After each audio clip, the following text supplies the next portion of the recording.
psikologi itu sejak SMP. Saya suka baca-baca buku tentang psikologi, itu sejak SMP. Saya berkenalan pada waktu itu juga dengan komunitas psikologi, untuk ikut dengerin ceramahnya, itu sejak SMP, Mas. Jadi memang saya menyukai psikologi. Dan kemudian saya SMA di Jogja ya, kebetulan memang bercita-cita untuk bisa masuk UGM pada waktu itu. Alhamdulillah masuk di Fakultas Psikologi UGM. Itu kan saya sering ikut seminar-seminarnya. Nah, setelah saya kuliah dan lulus menjadi psikolog itu tahun 88 ya, pertama kali saya praktek psikologi secara mandiri itu tahun 88, sudah jadi psikolog. Jadi sudah cukup lama ya, itu tidak pernah berhenti. Nah, pada suatu saat di tahun 94 itu saya dapat kasus terkait dengan permintaan polisi untuk pemeriksaan tersangka pelaku pembunuhan di keluarganya, jadi membantai 7 anggota keluarganya. Terus terang pada waktu itu saya bingung, karena tahun 97 itu belum populer ya, belum malah kita juga belum tahu apa yang harus kita lakukan gitu di dalam kepentingan hukum ini, psikologi dalam kepentingan hukum. EPA aja baru tahun 2001 gitu kan, mensahkannya ini tahun 94, bayangin. Saya mencari tahu ke sana kemari, pada akhirnya dapat kesempatan untuk belajar ke sana kemari. Nah, kemudian saya belajar lewat kepolisian ya, khususnya Reskrim yang dengan setia mengirim kasus kepada saya untuk belajar. Jadi saya nggak peduli waktu itu dipakai atau nggak dipakai. Akhirnya saya sangat tertarik karena dinamikanya yang luar biasa gitu, dinamika psikologisnya yang luar biasa. Dan begitu kita masuk ke dalam praktik di forensik, kita nggak boleh berhenti belajar. Nah, ini kan membuat kita update terus secara keilmuan, itu membuat saya jatuh cinta.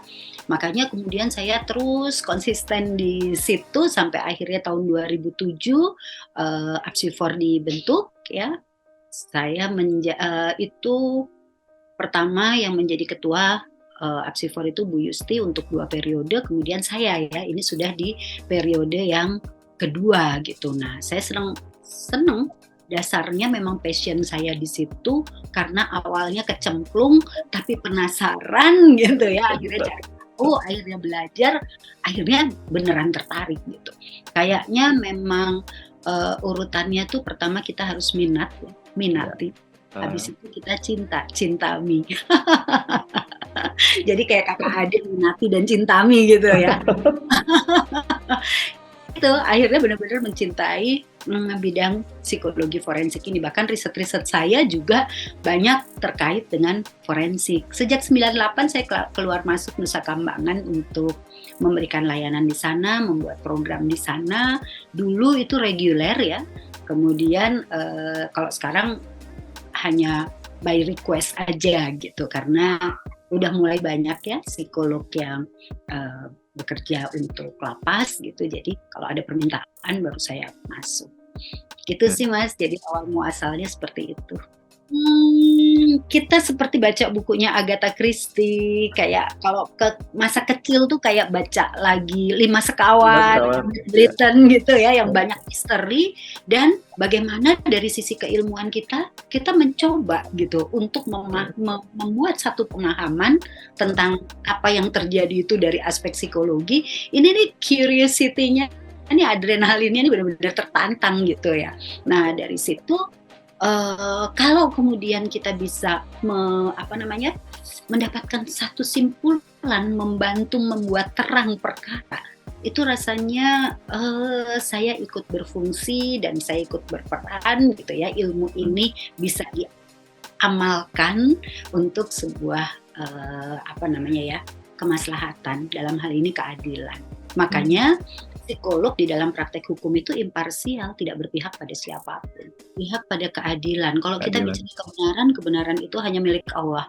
Yang penting kan sebetulnya kita jujur terhadap semua data yang kita dapatkan. Tidak ada data yang sengaja kita buang, kecuali dari analisis tidak bersesuaian, gitu kan, tidak mendukung secara utuh. Nah, jadi itu yang kita lakukan. Kalau misalnya hasilnya ternyata buat sebagian pihak ini menguntungkan, buat sebagian pihak jadi merugikan. Tujuan utamanya bukan itu gitu, tetapi kita memberikan satu itu tadi fungsi understanding dari aspek psikologi kepada aparat penegak hukum dan fungsi prediksi juga kepada aparat penegak hukum untuk bisa mempertimbangkan sebuah keadilan bagi pihak-pihak yang saat ini bersengketa atau pihak-pihak yang memang sedang didakwa melakukan satu tindak pidana tertentu. Kan negara harus hadir gitu.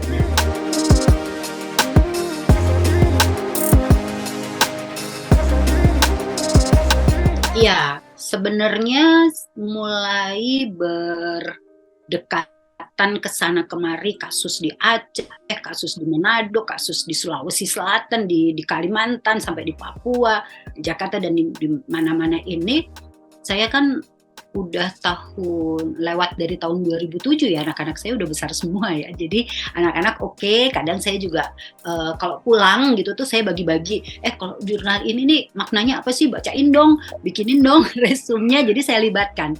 Saya juga diskusi dengan, ya kebetulan suami saya juga psikolog gitu ya, jadi kita sering berdiskusi dan ternyata tuh kita serumah tuh punya minat yang sama jadinya, gitu sih. Jadi nggak ada kemudian dan kok ini pergi terus gitu tuh, enggak, justru mendukung gitu.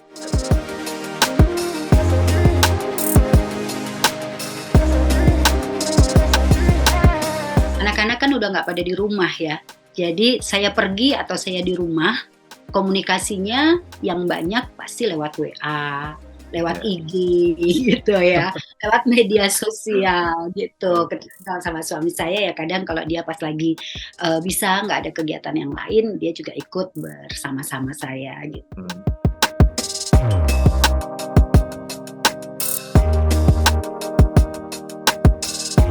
Ya, kebetulan kalau kita bicara forensik didukung juga sama film-film terkini ya, kayak film-film CSI, kemudian Lie to Me, terus banyak ya film-film investigasi di Fox Crime atau di beberapa saluran media televisi gitu ya, Netflix apalagi gitu, itu kan secara tidak mereka sadari, mereka itu bertubi-tubi mendapat satu stimulus ya tentang situasi, tentang psikologi forensik. Dan kemudian media juga bertubi-tubi itu kan selalu menyajikan berita-berita kriminal. Nah ini nih ya, sebenarnya saya kepengennya media juga banyak good news-nya ya, bukan hanya peristiwa kriminal gitu. Nah ini ditambah dengan kita sendiri terus-menerus melakukan sosialisasi ke kampus. Seperti saya dosen tamu di kampus-kampus, tidak terbatas hanya kampus di Jawa aja gitu, tapi juga di luar Jawa untuk mensosialisasikan. Dan organisasi ini, APSIFOR ini juga punya peran ya, punya peran dan punya tugas untuk mensosialisasikan tentang psikologi forensik ini. Anggotanya waktu saya pertama kali menjadi ketua itu masih sekitar 200-an, sekarang sudah di 500 orang gitu. Nah, artinya kan makin banyak.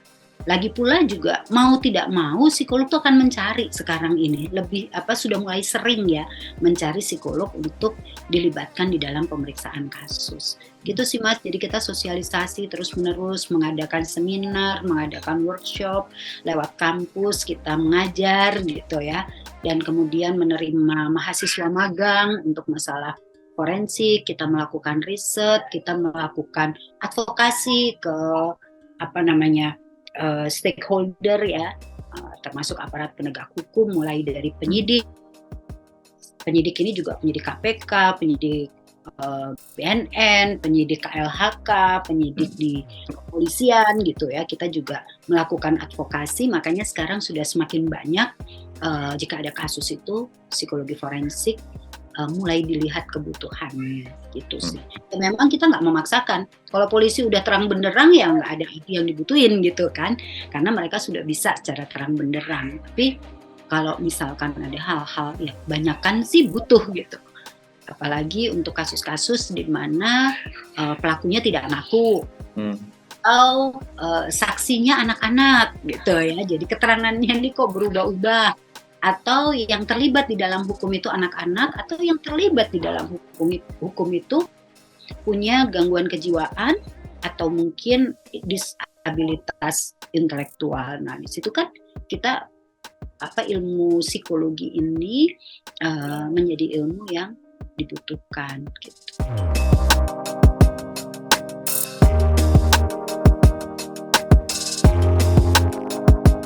Sangat Mas, Indonesia dengan penduduknya berapa ratus juta tersebar ya dibatasi lautan pula gitu.